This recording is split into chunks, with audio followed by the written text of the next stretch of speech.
तर हा भाग करण्याची अनुमती द्या. ज्या कोणाला ह्या डेली ट्रान्झिट बद्दल प्रश्न असतील त्यांनी हँड रेज करा. मग एकेकाचं नाव घेतो. त्यांनी प्रश्न विचारा. आपण जास्तीत जास्त 15 ते 20 मिनिटच हे सेशन घेऊया.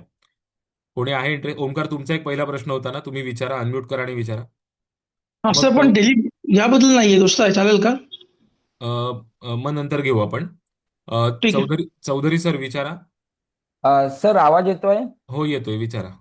हा. सर, आता जी आपण पत्रिका बघितली त्यामध्ये च- चंद्राचं भ्रमण आणि त्यानुसार त्याचे येणारे परिणाम आपण बघितले. पण आणि त्यात असं होतं की चंद्र हा शुभ ग्रह. पण जर पत्रिकेला जो अनिष्ट असेल आणि त्याची शनीवर दृष्टी जात असेल, म्हणजे लाभातून शनीवरती शनी आणि शुक्राचा योग होऊन लाभातून चंद्र बघतोय. पण तो त्या पत्रिकेला म्हणजे वृश्चिक लग्नाला तो नवमेश असल्यामुळे तो म्हणजे इष्टग्रह. पण जर समजा ज्यावेळी तो अनिष्ट ग्रह असेल चंद्र, त्यावेळी तो त्रास निर्माण करेल का? हो, त्या कॉन्टेक्स्ट तुम्हाला लक्षात घ्यावंच लागणार. उदाहरणार्थ, फॉर एक्झाम्पल, कुंभलग्नाची पत्रिका तुम्ही पाहिली तर हा. कुंभलग्नाला शुक्र आणि शनी युती होईल. ती दोन इष्टग्रहांची युती आहे. त्यांच्यावर हा. अष्टमातल्या शनी चंद्राची जर दृष्टी आली तर हा. ती फारशी एक शुभ ग्रहाच्या दृष्टीने आर्थिक बाबतीत वगैरे ती चांगली राहील. पण आरोग्याच्या दृष्टीने ती चांगली राहणार नाही, कारण चंद्र षष्ठेश आहे. असं. ओके. पण फार मोठे त्रास नाही होणार, कारण सौम्य ग्रह इतके टोकाचे त्रास दर्शवत नाहीत. हा, संदीप सर ओके. विचारा. Sandeep sir, Bhairavi madam, unmute करा आणि विचारा. तर ज्यावेळी ग्रहण होईल त्यावेळी ते सिंह आणि कुंभ यांना जे परिणाम होतील, तर जोपर्यंत रवी पुढे जात नाही तोपर्यंत त्यांना ग्रहणाचे वाईट परिणाम मिळत राहतील का? कारण चंद्र ज्यावेळी सिंहवेत येईल आणि ज्यावेळी अराउंड 15 अंशाच्या जवळपास असेल, त्यावेळी केतू आणि चंद्र हे एकमेकांच्या एकदम अंशात्मक युतीत असतील. समोर नॅचरली ग्रहण आहे म्हटल्यावर रवी पण असेल. त्यावेळी जोपर्यंत रवी पुढे जात नाही तोपर्यंत या ग्रहणाचे परिणाम चालू राहतील का? सी, आयडियली आता तुम्ही नीट पाहाल तर ही दोन्ही ग्रहणं, कुंडली तुमच्या समोर आहे. हम्म. ही दोन्ही ग्रहणं स्थिर राशींमध्ये होत आहेत. म्हणजे आता होणारं ग्रहण, ग्रहण योग असं आपण म्हणूया दोन्ही म्हणण्यापेक्षा, कारण चंद्रकेतू स्थिर राशीत आहे आणि रवी राहू पण समोर स्थिर राशीत आहेत. सो स्थिर राशींचे परिणाम हे सहसा दीर्घकाळ टिकणारे असतात. ओके. सो त्यामुळे एक दीर्घकालीन परिणामांची अपेक्षा आपल्याला करता येते. पण जोपर्यंत रवी कुंभेत आहे तोपर्यंत ह्या सगळ्या ग्रहण योगाची सेन्सिटिव्हिटी जास्ती राहील. पण हम्म. त्याच्यासोबत त्याच्यावर थोडं काउंटर करणारा रवी गुरु अंशात्मक नवपंचम योग हाही एक फॅक्टर ह्या कुंडलीचा आहे. सो निव्वळ रवी कुंभेत आहे म्हणून कुंभेत असेपर्यंत या ग्रहणाचे परिणाम टिकतील अशातला भाग नसतो. विशेष करून हे चंद्राशी संबंधित ग्रहण असल्यामुळे पुढे साधारणतः 15 दिवसांपर्यंत ह्याचा परिणाम अनुभवायला येतो. त्याच्यानंतर त्याची धार ही कमी होते, हे लक्षात घ्या. त्यामुळे फार अतिदीर्घकालीन परिणाम अशी नाही, पण येस, ह्यातनं ग्रहण योगातनं निर्माण झालेल्या ज्या काही घटना असतात त्या दीर्घकालीन परिणामांच्या दृष्टीने महत्वाच्या असतात, कारण ही स्थिर राशीत झालेली ग्रहण आहेत. हे विचारात घेणं फार गरजेचं आहे. संदीप सर, तुम्हाला पुढचा प्रश्न नम विचारायचा आहे? हो, हा, नमस्कार सर. हो, नमस्कार. विचार. हो, हा नमस्कार. सर, माझा प्रश्न असा होता की माझी आईचं 88 वर्षाचं वय आहे आणि ती आता आयसीयू मध्ये ऍडमिट आहे. तर माझी कारण तिची काही पत्रिका वगैरे नाहीये, ती माझी पत्रिकेने बघत होतो की माझं वृषभ लग्न आहे. तर हे सगळी जे ग्रहांची वरात आहे ही सगळी ते चतुर्थ स्थानाला बघून राहिली आहे, म्हणजे सगळ्यावरती. तर यांनी आपण काही इंटरप्रिट करू शकतो का की तिची हेल्थ कशी होईल, इम्प्रूव्ह होईल, काय होईल असं? जाहीररित्या याच्यावर काही बोलू नये आता. ओके. अच्छा, ओके. तुमच्या आईच्या प्रकृतीमध्ये उतार पडावा, ही सगळ्यांकडनंच आमची सदिच्छा राहील. ओके. जाहीररित्या फक्त ह्याच्यावर काही बोलू नये. हो. पण आता प्रश्न तुम्ही विचारलाय, तर ग्रहण ग्रहण होईपर्यंतचे म्हणजे पुढचे 2-3 दिवस हे थोडे तुम्हाला हा, जरा सावध राहावं लागेल. म्हणजे सावध बेफिकीर राहा. राहून नाही चालणार. कारण बरोबर, बरोबर. तुमची वृषभ लग्नाची पत्रिका आहे ना, हो, आणि हो, तुमच्या हो. चतुर्थात आता गोचर केतूचं भ्रमण चालू आहे करेक्ट, वृषभ करेक्ट, लग्नाकडनं, आणि करेक्ट. चंद्र तिथे येईल. आणि चंद्र आता सुरुवातीला चौधरी सरांनी एक प्रश्न विचारला की चंद्र अनिष्ट असेल तर काय आहे. तर वृषभ लग्नाला चंद्र अनिष्ट ग्रह होतो कारण तो त्रिषडायाधिपती होतो. त्यामुळे ओके त्रिषडायाधिपती या नात्याने तो चतुर्थामध्ये असणं, चतुर्थेश हा चतुर्थाच्या मारक स्थानी आहे ग्रहण योगामध्ये. ओके हा योग अ, आणि त्याला प्रोटेक्शन नाही मिळत आहे. चतुर्थेश रवीला वृषभ लग्नाचा जर तुम्ही विचार केलात तर वृषभ लग्नाच्या रवीला प्रोटेक्शन कुठलं मिळत नाहीये. एकमेव चांगला ग्रहयोग जर ह्या रवीशी होत असेल तर तो म्हणजे बुध रवीची युती, आणि बुध वक्री होत रवीकडे चाललेला आहे, रवी बुधाकडे चाललेला आहे. आणि वृषभ लग्नाला बुध पंचमेश आहे, हा महत्वाचा भाग आहे. पण तो त्याच्या व्यतिरिक्त रवी हा गुरुकडे पण चाललेला आहे आणि वृषभ लग्नाला गुरु अष्टमेश आहे, चतुर्थात केतू आहे. सो ओव्हरऑल सगळ्याचा विचार करता ग्रहण होईपर्यंतचा काळ हा थोडंसं सावध राहावं लागेल. सो क्रिटिकल आम्ही आहे बरोबर ओके सदिच्छा व्यक्त करतो की सगळं व्यवस्थित होऊ दे. ओके. ठीक आहे सर ओके ओके कळलं sir. हा, पण काळजी करू नका. ओके. आणि आपला ओके क्लास झाला की आपण फोनवर जरा दोन गोष्टी बोलूया. बरोबर मला थँक्यू सर आठवण करा किंवा संध्याकाळी वगैरे. थँक्यू सर भागवत सर, मला विचारा, तुम्हाला काही प्रश्न असतील तर. पूजा कांबळे मॅडम तुम्ही पण विचारा. सर, मला म्हणायचं की वृषभ लग्नाचीच पत्रिका आहे आणि तृतीयेश चंद्र आणि अष्टमेश गुरु यांचं परिवर्तन योग आहे. चंद्र जो आहे तो मंगळासोबत आहे, पण आता जी आहे ना चंद्राची महादशा सुरू झाली आहे डिसेंबर पासून, अंतर्दशा चंद्राची आहे. तर मग सतत चंद्राचं जे भ्रमण आहे त्याच्यावर जे योग होत राहतील तर ते म्हणजे नेहमी दर दिवशी जसे म्हणजे 1.25 दिवसाने जे चेंज होतात तर त्याने सतत इफेक्ट होत राहणार का? कसं आहे की वैयक्तिक जीवनामध्ये सतत सतत चंद्र ज्या स्थानातनं जातो त्याबद्दल मोठ्या मोठ्या घडामोडी एकट्या चंद्रामुळे घडतात असा भाग नसतो. ओके. नाहीतर मग काय, चंद्राची महादशा ज्या वेळेला असेल किंवा ज्यांचं कर्क लग्न आहे अशा व्यक्ती किंवा कर्क रास असलेल्या व्यक्ती, त्यांना तर काय, चंद्र आज पंचमात आहे, चला पंचमाबद्दल घडामोडी, चंद्र उद्या षष्ठात आहे, षष्ठाबद्दल घडामोडी, सप्तमात आहे, सप्तमाबद्दल घडामोडी. हे इतकं सिंपल गणित होऊन जाईल. तसं नसतं. कारण ज्योतिष ज्या वेळेला तुम्हाला कळायला लागतं त्यावेळेला एक पहिल्या गोष्टीची जाणीव होते, ती म्हणजे ग्रह कधी एकटे एकटे कार्य करत नसतात, तर ते कंपोजिशन मध्ये कार्य करत असतात. की जसं नुसती उत्तम कविता म्हणजे उत्तम गाणं नाही ना, तर त्याला शब्द आहे, त्याला चाल लागते, त्याला संगीत लागतं, त्याला गायन लागतं, आणि वेळप्रसंगी प्रेझेंटेशन पण लागतं. ह्या सगळ्याचं मिळून एक गाणं तयार होतं. तर फलित हे गाणं आहे, हे लक्षात घ्या. फलित म्हणजे नुसते शब्द नाही, फलित म्हणजे नुसती चाल नाही, फलित म्हणजे नुसतं म्युझिक नाही, आणि फलित म्हणजे नुसतं गायन नाही. तर या सगळ्याचं एकत्रीकरण म्हणून जे गाणं तयार होतं ते फलित आहे. तसं चंद्र गोचरीने ज्या नक्षत्रातनं जात असेल, अगदी खोलात गेलं तर नवमांशाचा सुद्धा विचार करता येतो कित्येक वेळेला, ज्या नक्षत्रातनं जात असेल, ज्या राशीतनं जात असेल, ते असताना त्याचे ग्रहयोग काय होत आहेत इतर ग्रहांशी, हे फार महत्वाचं असतं. की फॉर एक्झाम्पल, आता 2 दिवसानंतरचे ग्रहयोग जर बघितले, जी कुंडली तुमच्या समोर आहे त्याचा विचार करता, आणि वृषभ लग्नाचं तुम्ही म्हणालात, हो. तर वृषभ लग्नाला शुक्र थोडासा 2 दिवसांनी पुढे येईल आणि मीन राशीमध्ये शुक्र शनी युती होईल, म्हणजे वृषभेकडनं लाभात होईल ती युती. आणि वृषभेकडनं पंचम स्थानात चंद्र जाईल, तृतीयेश चंद्र पंचमात असा असेल तो. समजा ही व्यक्ती कलाकार असेल किंवा कलेशी संबंधित काही घडामोडी अपेक्षित आहेत, तर पंचमात चंद्र, विशेष करून शुक्र शनीच्या अंशात्मक प्रतियोगात असताना चा काळ, हा तो त्या दृष्टीने महत्वाचा आहे ना. म्हणजे काय की एखाद्याने अगदी चित्रकार असेल तर त्यांनी अगदी तो काळ साधून चित्र काढायला बसावं अशातला भाग नाही. एक ओव्हरऑल वातावरणामध्ये त्या चंद्र प्रतियोग शुक्र शनी ह्या ग्रहयोगाचा प्रभाव हा जास्त असतो, हे लक्षात घ्या. ते कारकत्व त्यावेळेला उद्दीपित झालेलं असतं. त्यामुळे चंद्राचंच भ्रमण, पण ते अंशात्मक ग्रहयोगात कसं इतर इतर ग्रहांच्या ह्याला महत्व आहे, ते अभ्यासावं लागतं. स्वप्नाली विचारा. थँक्यू मग सर. भागवत सर विचारा. मी विचारू का? कोणी विचारा. बरं सर, ट्रिगर पॉईंट तुम्ही मगाशी एक्सप्लेन केला तो समजला. थोडं मोठ्याने बोलाल. ट्रिगर पॉईंट तुम्ही एक्सप्लेन केला तो समजला, पण एखादी गोष्ट संपेल कधी? कारण काही गोष्टी आता युद्धाच्या बाबतीत तुम्ही बोलायचं, काही गोष्टी ट्रिगर होतात आणि नंतर वर्षानुवर्ष महिनोन चालू राहतात. पण आपण ग्रहयोग बघतात, एक ग्रहयोग तर निघून गेलेले असतात, तर तो संपेल कधी हा पॉईंट कसा शोधायचा? वैयक्तिक कुंडलीचा ज्या वेळेला विचार करतो आपण त्यावेळेला गोष्ट संपेल कधी म्हणण्यापेक्षा नीट सूत्र मर्म समजून घ्या. जेव्हा तुम्ही वैयक्तिक कुंडलीला गोचरीचे नियम लावाल किंवा इव्हन फॉर दॅट मॅटर दशेचे नियम लावाल, ओके, हम्म.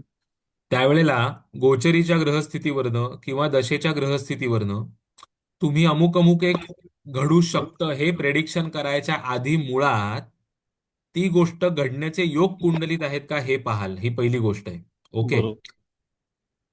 आता ती नक्की काय गोष्ट आहे, कुठल्या स्वरूपाची घटना आहे हे मूळ कुंडली दाखवते आणि मग गोचर किंवा दशा पण दाखवते. ह्या त्या मूळ घटनेच्या स्वरूपावर पण हे अवलंबून आहे. काही गोष्टी ह्या बाय नेचरच तात्कालिक स्वरूपाच्या असतात. उदाहरणार्थ अपघात आहे, उदाहरणार्थ आजारपण आहे, unless it is a chronic disease. षष्ठातला आजारपण आहे, मंगळ रवींनी दर्शवलेलं आजारपण आहे, ते लवकर तीव्रतेने येईल आणि ते कमी होईल. अष्टमातला आजारपण आहे, शनीने दर्शवलेलं आजारपण आहे, तर ते दीर्घकाळ रेंगाळेल. स्थिर राशी, चर राशी, अमुक तमुक ह्या सगळ्याचा विचार करून तुम्ही काही तात्कालिक स्वरूप आहे का दीर्घकालीन स्वरूप आहे का रिकरिंग नेचर आहे ह्या सगळ्या गोष्टींचा विचार तुम्ही करू शकता. ऍट द सेम टाइम हे झालं मूळ घटनेच्या स्वरूपाबद्दल. दुसरी गोष्ट म्हणजे कल्पना करा, फॉर हीच कुंडली घ्या, फॉर टाइम बिंग हीच कुंडली घ्या. ओके. हम्म. कल्पना करा एखाद्याच्या वृश्चिक लग्नाच्या कुंडलीमध्ये, मूळ कुंडलीमध्ये ह्या व्यक्तीच्या पंचम स्थानामध्ये गुरु आणि शुक्र युती आहे. हम्म. चंद्र पण तिथेच आहे. किंवा नुसता चंद्र ठेवला तरी चालेल की एखाद्याची मीन रास आहे, वृश्चिक लग्न मीन रास आणि चंद्र तिथे, बरोबर. हो. आता गोचर शनी तिथे चाललेला आहे.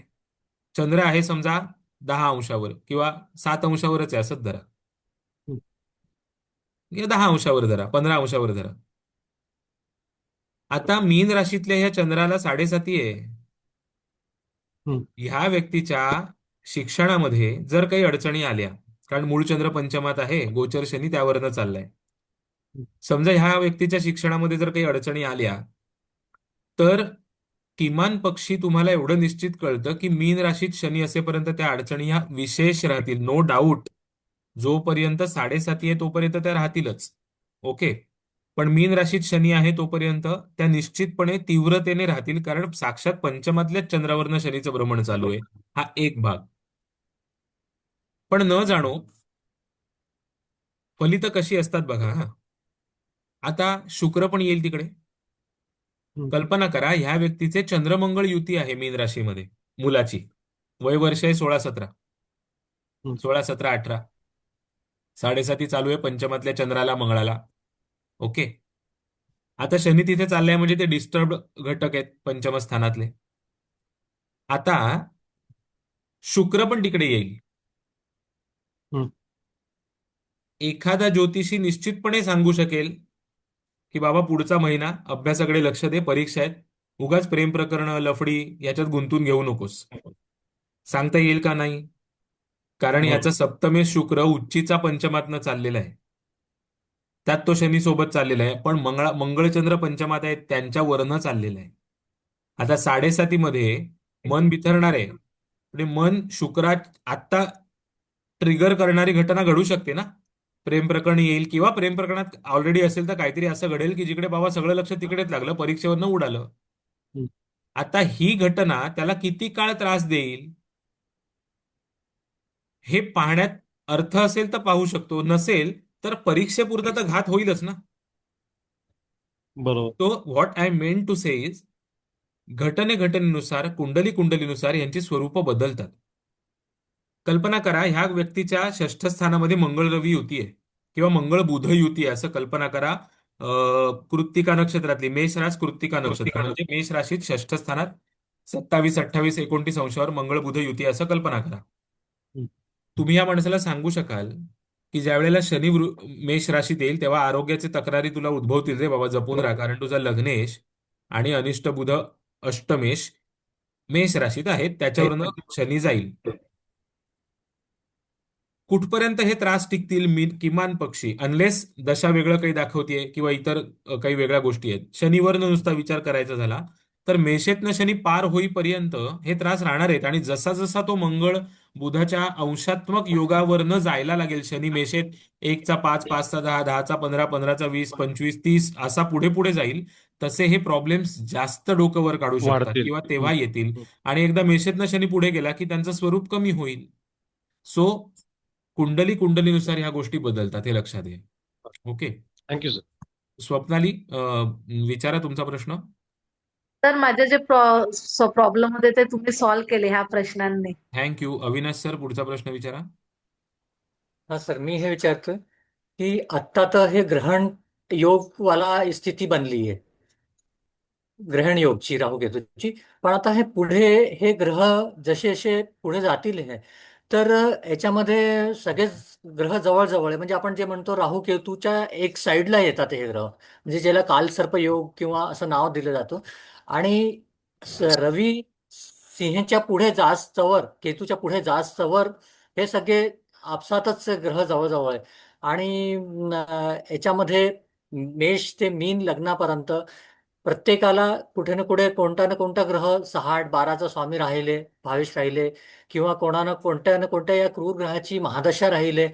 अशा काळामध्ये हे जवळजवळ म्हणजे रवी सिंहच्या पुढे जास्तवर बराच त्रास म्हणजे दिसतोय. म्हणजे मेदिनीच्या नाही, दृष्टीने म्हणून घ्या किंवा नाही, वैयक्तिक दृष्टीने धरून घ्या.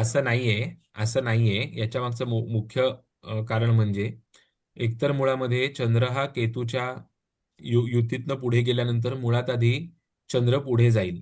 त्यामुळे जरी मंगळ आणि ज्यावेळेला ग्रहण होईल त्यावेळेला मंगळ सुद्धा अंशात्मकरित्या मागे आहे, तो अजून पुढे गेलेला नाहीये, लक्षात घ्या.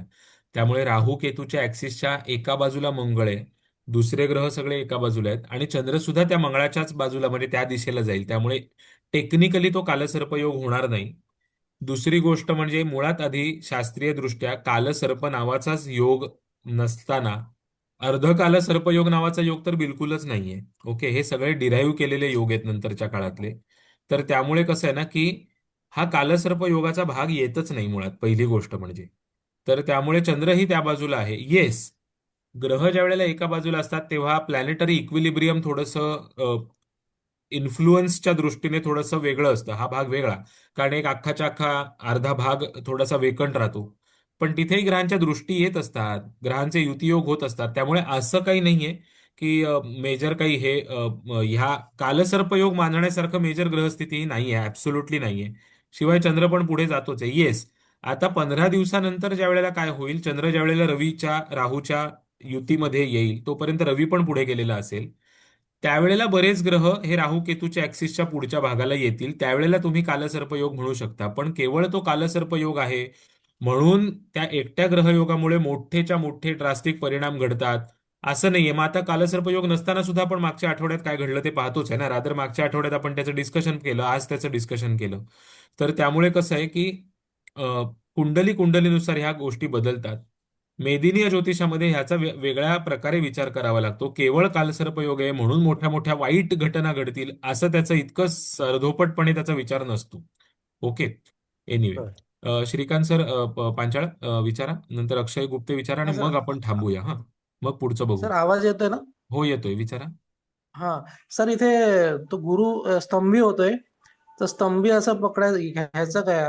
ज्या वेळेला गुरु स्तंभी असेल त्यावेळेला स्तंभी कालामध्ये गुरुदर्शित घटनांच्या कॉन्टेक्स्ट तो विचार करावा लागतो की एखाद्याच्या, आता वृश्चिक लग्नाचंच उदाहरण घ्या, वृश्चिक लग्नाचं, मकर लग्नाचं, त्यांच्या अष्टमामध्ये गुरु स्तंभी होईल, षष्ठात गुरु स्तंभी होईल, किंवा ज्यांचा लग्नेश आहे त्यांचा गुरु तो स्तंभी होईल. त्या कॉन्टेक्स्टमध्ये जसा जसा स्थितीमध्ये गुरु स्तंभी आहे त्या काळामध्ये तो विचार करावाच लागतो. पण नेव्हरदलेस गुरु स्तंभी असताना सुद्धा गुरुच्या जर अंशात्मक दृष्टीमध्ये काही दुसरे ग्रह असतील तर त्या दुसऱ्या ग्रहांना गुरुचं बळ मिळत राहतं, हे लक्षात घ्या. गुरुच्या कार्यशत्वानुसार, कारकत्वानुसार, भावेशत्वानुसार ज्या गोष्टी येणार असतील तिथे स्तंभीचा थोडासा निगेटिव्हली विचार करावा लागतो किंवा स्तंभन या दृष्टीने विचार करावा लागतो. पण गुरुच्या दृष्टीतले जे ग्रह असतात, उदाहरणार्थ या केसमध्ये गुरुच्या दृष्टीत बुध आहे, रवी आहे, त्यांचा विचार तुम्हाला पॉझिटिव्हलीच करावा लागेल. कारण गुरु स्तंभी झाला म्हणून दृष्टीने परिणाम करत नाही असं होत नाही. Thank you sir. वेलकम. अक्षय, विचारा आणि मग थांबू आपण. हो सर, आवाज येतोय? हो, येतोय. हा सर, कन्या लग्नासाठी आणि कर्क लग्नासाठी मी फक्त ही जी कुंभेमध्ये होणारे जे ग्रह आहेत त्यांचा विचार करत होतो. माझा प्रश्न असा होता की आता काही दिवसांनी तर मार्च 15-16च्या साधारण पिरियडमध्ये रवी मीनेत गेलेला असेल, शुक्र सुद्धा मीनेत गेलेला असेल. कुंभेमध्ये बुध, राहू आणि मंगळ हे युतीत येतील 15-16 मार्चच्या अगदी त्या पिरियडमध्ये. तर कन्या लग्नाच्या दृष्टीने हे आरोग्यासाठी प्रॉब्लेमॅटिक ठरू शकतात का? आणि ऑन द फ्लिप साईड कर्क लग्नाच्या दृष्टीने हीच युती अष्टमात येईल. तर त्या त्या संदर्भात असा प्रश्न होता की ह्या दोन्ही लग्नांच्या बाबतीत त्या राहू, बुध आणि मंगळ यांची होणाऱ्या त्या युतीचा, कारण 17 मार्च पर्यंत नंतर चंद्र सुद्धा त्याच युतीत येईल, बुध, राहू आणि मंगळ या. टू सिम्प्लिफाय किंवा टू रिइटरेट, कन्या लग्नाचा तुम्ही विचार करताय आणि मंगळ राहू बुध युती कुंभ राशीत म्हणजे षष्ठ स्थानामध्ये असेल, याचा अर्थ लग्नेश बुध षष्ठात, अष्टमेश अनिष्ट नैसर्गिक क्रूर बुधाचा शत्रू ग्रह असणारा मंगळ षष्ठात आणि राहू षष्ठात अशी स्थिती. आणि अशा वेळेला व्ययेश रवी सप्तमामध्ये, पंचमेश पण ऍट द सेम टाइम षष्ठेश असणाऱ्या रवीचा शत्रू असणाऱ्या नैसर्गिक क्रूर असणाऱ्या शनी सोबत, नेपच्यूनही तिकडेच आहे. ही ग्रहस्थिती आहे. केतू व्ययात राहणारच आहे. सो अशा वेळेला नीड नॉट बी की ती प्रत्येक वेळेला प्रत्येकाबाबत आरोग्याच्याच तक्रारी निर्माण करेल. येस, 101% आरोग्याच्या तक्रारी दर्शवणारा हा ग्रहयोग आहे. कारण मुळात आधी लग्नेश षष्ठात अष्टमेशासोबत मंगळासोबत मंगळ बुध युती, त्या हो. पार्श्वभूमीवर शनीची जो रोगकारकपण आहे आणि ह्या कुंडलीत रोगेश पण आहे, त्याची तो एकटा लग्नावर दृष्टी ठेवत असता तर प्रश्न नव्हता की मित्र राशीवर पंचमेशाची दृष्टी आहे. पण रवी पण त्याच्यासोबत आला आणि कन्या लग्नाला रवी हा व्ययेश आहे, परावलंबी आहे. त्यामुळे तो शनी सोबत असताना तो पूर्णपणे शुभफल द्यायला तयार होत नाही, तर म्हणजे नाही त्याची अपेक्षता येत. अशा वेळेला रवी शनी योगाची जी लग्न स्थानावरची दृष्टी आहे, कन्या राशीवर किंवा लग्नावर दृष्टी आहे, ती पण पोषक मानता येत नाही. त्यामुळे 101% आरोग्याच्या दृष्टीने तर हा योग महत्वाचा आहेच, की बाबा तो नाहीये हा काळ चांगला कन्या लग्नवाल्यांसाठी. पण प्रत्येक जण आजारी पडेल किंवा प्रत्येकाला आरोग्याचे त्रास होतील अशातला भाग नाहीये. काही जणांच्या बाबतीमध्ये मामा मावशीला हॉस्पिटलायझेशनचा योग येणं, मामा मावशीला आजारपण, हाही प्रकार होऊ शकतो. का? कारण षष्ठामध्ये बुध आहे, मंगळ राहू युक्त आणि षष्ठेश शनी व्ययेश रवी युक्त मारक स्थानी आहे कुंडलीच्या कुंडलीच्या पण आणि षष्ठ स्थानाच्या पण. कारण सप्तम हे षष्ठाचं धनस्थान होतं आणि कुंडलीचं मारक स्थान आहे. त्यामुळे एखाद्याच्या मामा मावशीला येईल आजारपण, त्यांना कदाचित पायाच्या व्याधी उद्भवतील. ओके, त्यांना कदाचित इतर ग्रहस्थितीने दर्शवलेल्या व्याधी उद्भवतील. हाही भाग त्याच्यामध्ये राहतो. ऍट द सेम टाइम षष्ठ आणि सप्तम स्थानं ही अपोजिशन दर्शवणारी स्थानं असल्यामुळे इथे ज्या वेळेला अशी प्रतिकूल ग्रहस्थिती की बाबा एकीकडे मंगळ बुध युती, राहू पण तिकडे, एकीकडे रवी शनी युती, अशा वेळेला एकंदरीत जीवनामध्ये काउंटर पार्ट्स कडनं अपोजिशनचे योग तयार होतात. मग पार्टनरशिप्सवाल्यांना पार्टनरशिपमध्ये धोका येईल, कोणी लिटिगेशन मध्ये अडकेल किंवा त्यात असेल तर संघर्ष तिथे वाढेल. जिथे ऑलरेडी स्पर्धा आहे, जिथे ऑलरेडी काहीतरी कॉम्पिटिशन आहे, कॉम्पिटेटिव्ह नेचरचं काहीतरी आहे, तिथे तुम्हाला त्याची धार वाढलेली दिसून येईल. कोर्ट कचेऱ्या, खटले, इथे परिणाम जाणून येईल. क्लायंटेल बेस ज्यांचा व्यवसाय आहे त्यांना जपून राहावं लागेल, कारण सप्तम स्थानावर क्लायंटेल पाहिलं जातं. ज्यांचा परफॉर्मन्स बेस्ड काही काम आहे की कलाकार असतात उथे, लक्षात घ्या तिथे त्यांना सप्तम स्थानाच्या दृष्टीने लक्षात घ्यावं लागेल की कलाकारांना इम्प्रेस तर करायचंय, पण तिथे काहीतरी गडबड होईल का, हा विचारात घ्यावा लागेल भाग. सो हा एक भाग झाला. आता दुसरी गोष्ट, संतती योगाच्या दृष्टीने पण हा योग फारसा पोषक नाही किंवा संतती सुखाच्या दृष्टीने, संततीच्या आरोग्याच्या दृष्टीने. कारण एकतर पंचमेश शनी एकटा आहे सप्तमात, ठीक आहे, पण पंचमेश शनी व्ययेश रवी सोबत असताना कारक गुरु मात्र वक्री आहे. ओके, सो त्या कॉन्टेक्स्ट मध्ये पण गोष्टी या विचारात घ्याव्या लागतील आणि इतर अनेक बाबतीत ह्यांचे ग्रहयोग विचारात घ्यावे लागतील. कारण उदाहरणार्थ आध्यात्मिक पार्श्वभूमीवर काही बाबतीत चांगले फलं मिळू शकतात. विशेषतः हस्त नक्षत्र किंवा उत्तरा नक्षत्र ज्यांचं असेल कन्येमध्ये त्यांना. त्याच्या मागचं कारण पंचमेश शुक्र आणि पंचमेश शनी आणि नवमेश शुक्र तिथे एकत्र येतील. ओके, अशा पार्श्वभूमीवर दशमातनं गुरु पुनर्वसू नक्षत्रातल्या गुरुचं भ्रमण चालू आहे. सो अनेक प्रकारे विचार करता येतो, हे लक्षात घ्या. ओके, सो फल ग्रहस्थितीची हे मग आता एवढी सगळी फळं मिळतील, मग काय सांगायचं काय, आम्ही प्रेडिक्शन काय सांगायचं? बरोबर सर, हेच कन्फ्युजन होतं. आलं, I read your mind, that's why I हा, हा. आय स्पोक की एवढे सगळे आले, मग उत्तर काय सांगायचं? समोरच्याला सांगायचं हे पण घडेल, ते पण घडेल, ते पण घडेल. तो सांगायला तुम्ही ज्योतिषी ना, तुम्ही सांगा की ह्यातलं नक्की काय घडेल. तर ह्यातलं नक्की ते घडेल जे जन्मकुंडली विशेष दाखवत असेल. म्हणून दशा अंतर्दशेला महत्व येतं आणि जन्मकुंडलीतल्या मूळ कुंडलीमध्ये ग्रहयोग काय आहेत ह्याला महत्व येतं. ज्याच्या कुंडलीमध्ये, मूळ कुंडलीत संतती सुखाच्या दृष्टीने, संतती योगाच्या दृष्टीने फार मेजर प्रॉब्लेम नाही आहेत त्यांना, ह्या 5-6 फलांपैकी संततीबद्दलचं जे निगेटिव्ह फळ आहे ते तेवढ्या तीव्रतेने जाणवणार नाही. पण ज्याच्या मूळ पत्रिकेमध्ये मामा मावशीच्या आरोग्याशी संबंधित काही त्रास आहेत किंवा दशा त्या दिशेने फळं दाखवते, त्यांना मग ह्या गोचरमध्ये ते ट्रिगर होणार, कारण मूळ कुंडलीमध्ये ते योग आहेत. ओके. एखाद्याच्या मूळ कुंडलीमध्ये आरोग्याचे, पायाच्या व्याधी असणारे योग आहेत, दिसत आहेत, मग आता गोचरमध्ये ते ट्रिगर होत आहेत, मग ते अधिक अनुभवाला येऊ शकतात. म्हणून मूळ कुंडलीचा अनालिसिस, दशा अंतर्दशेची फलं काय दाखवतात त्याचा अनालिसिस, ह्याचा विचार करून उत्तरं द्यावी लागतात. आता कल्पना करा, मूळ कुंडलीतच एखाद्याच्या ह्या अशा एखाद्याच्या मूळ कुंडलीतच सप्तमातच शनी रवी युती आहे, लग्न झाले ओके. आधीच थोडस. आता मूळ कुंडलीतल्या रवी शनी युतीवरनं गोचरीचे रवी शनी जाणार आहेत तुमच्या म्हणण्यानुसार. हो. मग वैवाहिक जीवनातला डिस्टर्बन्स किमान पक्षी एक लाईन तर तिथे तयार होते. मग डिपेंडिंग ऑन कुंडली टू कुंडली, मग तो डिस्टर्बन्स दोघांमधल्या मतभेदांमुळे येईल, का जोडीदाराच्या आजारपणामुळे येईल, का नोकरी धंद्यानिमित्त, कारण षष्ठेश व्ययश रवी शनी एकत्र आहे, त्यामुळे नोकरी धंद्यानिमित्त कोणाला इतकं घडून गेला कामामध्ये किंवा घडून गेली कामामध्ये की नवरा बायकोला एकमेकांना वेळच देता येत नाहीये, किंवा परदेशी गेलेत, परप्रांतात जावं लागले अचानक, त्यामुळे येतील. पण काही ना काहीतरी वैवाहिक जीवनामध्ये एकमेकांसोबतचं साहचर्य बाधा करणारे योग निर्माण होतील, हे तर कळतं की नाही, कारण मूळ कुंडलीमध्ये रवी शनी सप्तमात आहेत.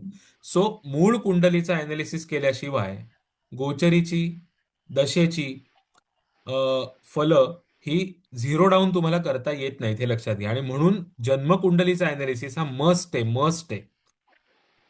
हे लक्षात घ्या.